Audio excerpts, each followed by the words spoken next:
اب اگر اس دور کے اندر کوئی شخص بدعت کو بدعت کہے تو وہ گمراہ سمجھا جاتا ہے، بدعت کرنے والا گمراہ نہیں سمجھا جا رہا ہے، گنگا الٹی بہ رہی ہے۔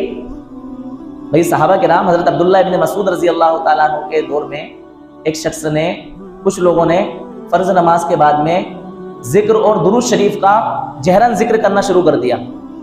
سب لوگ جمع ہو گئے اور جمع ہونے کے بعد میں انہوں نے ذکر شروع کر دیا، لا الہ الا اللہ، لا الہ الا اللہ، لا الہ الا اللہ۔ درود شریف کا ذکر کر دیا، اللہم صلی علی سیدنا محمد وعلی آل سیدنا محمد وبارک وسلم صلی اللہ علیہ وسلم، اللہم صلی علی محمد وعلی آل محمد کما صلیت علی ابراہیم وعلی آل ابراہیم انک حمید مجید، اللہم صلی علی محمد النبی الامی وعلی آلہ واصحابہ وسلم تسلیما کثیرا۔ جو بھی درود شریف ذکر شروع کر دیا۔ بظاہر کیا غلط کرا ہو؟ لگ رہا ہے آپ کو کہ کوئی غلط کرا؟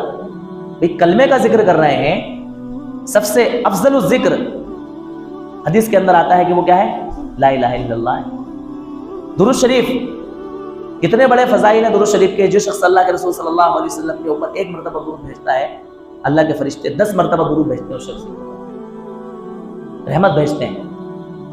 جو شخص اللہ کے رسول کے اوپر درود بھیجتا ہے اس کے لیے 10 نیکیاں لکھی جاتی ہیں، اس کے 10 درجے بلند کیے جاتے ہیں اور اس کی 10 خطائیں معاف ہوتی ہیں۔ وہ بظاہر کون سا غلط کام کر رہے ہیں؟ حضرت عبداللہ ابن مسعود نے ان لوگوں کو جو اجتماعی طور پر جہراً لا الہ الا اللہ کا ذکر کر رہے تھے اور درود شریف کا ورد کر رہے تھے، ان کو مسجد سے نکال دیا۔ فرمایا کہ یہ لوگ کیا ہیں؟ بدعتی ہیں، ان کو نکالو یہاں سے۔ اس وجہ سے وہ جو کام کر رہے تھے اس کام کے اندر ان کا قصور صرف اتنا تھا کہ یہ اللہ تعالیٰ کا ذکر اور درود شریف کا ورد ان کو پست آواز سے کرنا چاہیے تھا، جہراً اور اجتماعی طور پر نہیں کرنا چاہیے تھا۔ ان کا یہ کرنا گویا کہ دین کے اندر اضافہ کرنا ہوا، بدعت کرنا ہوا، انہوں نے ان کو مسجد سے نکال دیا۔ آج مسجد سے اس لیے نکال دیا جاتا ہے کہ بھئی یہ حی علی الصلاۃ پہ کھڑے نہیں ہوتے ہیں، ان کے پاجامے ٹخنوں سے نیچے ہوتے ہیں، یہ لوگ اللہ کے رسول کے اوپر درود نہیں پڑھتے ہیں، یہ لوگ جو ہے نا اللہ کے رسول صلی اللہ علیہ وسلم کی میلاد منانے کے قائل نہیں ہیں۔ مسجدیں دھو دی جاتی ہیں، بھئی مسجد ناپاک ہو گئی، وہابی ہماری مسجد میں آ گیا، دیوبندی ہماری مسجد میں آ گیا، کافر ہماری مسجد میں آ گیا، ان کو مسجد سے نکالو۔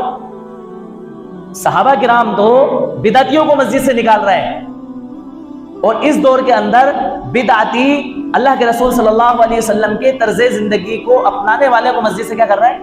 نکال رہے ہیں۔ کام الٹا ہو رہا ہے۔ دیکھو بدعت جو ہے نا گمراہی، اللہ کے رسول صلی اللہ علیہ وسلم نے آگے فرمایا کہ بدعت گمراہی ہے۔ ظاہر سی بات ہے جو انسان بدعت اختیار کر لیتا ہے تو گمراہی کے اندر چلا جاتا ہے۔ تو بدعت اختیار کرنے والا گمراہ ہوتا ہے، لیکن جو شخص اپنے آپ کو بدعت سے بچا رہا ہے یا لوگوں کو بدعت سے بچا رہا ہے اس کو لوگ کہہ رہے ہیں کہ آپ گمراہ ہیں، آپ توبہ کرو، آپ کلمہ پڑھو، آپ کافر ہو۔ اسی الٹی گنگا بہ رہی ہے۔ بھیا دین ہماری اپنی مرضی کا نہیں ہے، دین وہی قابل قبول ہے جو اللہ تعالیٰ کی طرف سے ہمیں بھیجا ہوا ہے، اللہ کے رسول صلی اللہ علیہ وسلم کی تعلیمات کے ذریعے ہمیں پہنچا ہے اور صحابہ کرام کے طرز زندگی کے ذریعے ہم تک پہنچا ہے۔ اس دین کے علاوہ جو دین ہمارے پاس میں آئے گا چاہے وہ دکھنے میں کتنا ہی اچھا لگے وہ قابل قبول نہیں ہے، مردود ہے۔ اللہ کے رسول صلی اللہ علیہ وسلم نے فرمایا جس کسی نے ہمارے دین میں کوئی ایسی بات ایجاد کی جو دین کا حصہ نہیں ہے تو وہ چیز قابل قبول نہیں ہے، مردود ہے، اس کو لوٹا دیا جائے گا، اس کو پھیر دیا جائے گا، وہ دیکھنے میں کتنی اچھی کتنا لگ رہی ہے۔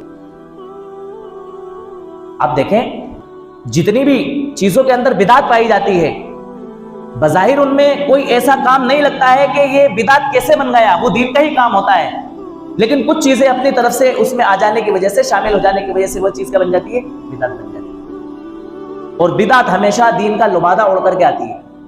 کائے کا لبادہ؟ دین کا لبادہ۔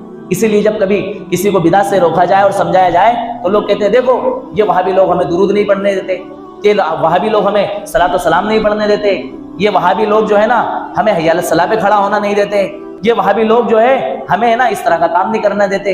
یعنی لوگوں کو اس طرح سے ورغلایا جاتا ہے، ان کو گمراہ کیا جاتا ہے کہ واقعتاً یہ لوگ گستاخ رسول ہیں، یہ لوگ جو ہے نا آپ صلی اللہ علیہ وسلم سے محبت نہیں کرتے ہیں۔ بھئی درود شریف پڑھنے میں کیا برائی ہے؟ کیوں نہیں پڑھنے دیتے آپ درود و سلام؟ جب ایک سادہ سمپل انسان اس بات کو سنتا ہے تو اس کو دکھ ہوتا ہے کہ یار درود و سلام پڑھنے میں برائی ہے کیا؟ آپ کیوں نہیں درود و سلام پڑھنے دیتے؟ آپ درود و سلام نہیں پڑھنے دیتے اس کا مطلب یہ ہے کہ آپ صلی اللہ علیہ وسلم سے آپ محبت نہیں کرتے ہیں۔ نہیں بھیا، ہم تو کہتے ہیں کہ آپ درود و سلام پڑھیں، 24 گھنٹہ پڑھیں،